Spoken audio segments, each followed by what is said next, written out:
આગામી ચોમાસાને ધ્યાનમાં રાખીને સુરત મહાનગરપાલિકાએ પ્રી મોન્સૂન કામગીરીમાં વેગ લાવ્યો છે।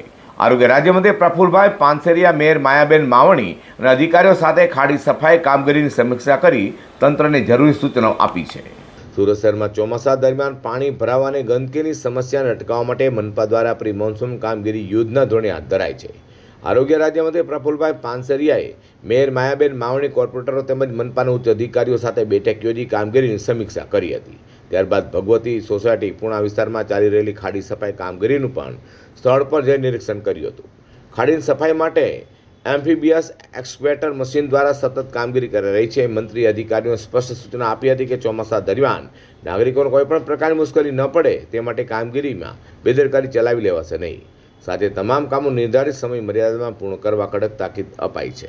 સુરતમાં ચોમાસા દરમિયાન વારંવાર ખાડીપુરની સમસ્યા આવતી હોય છે, ત્યારે આ વખતે પાલિકા દ્વારા પ્રી મોન્સૂન કામગીરી સાથે ખાડી સફાઈ અંગે પણ ખાસ ધ્યાન કેન્દ્રિત કરાયું છે।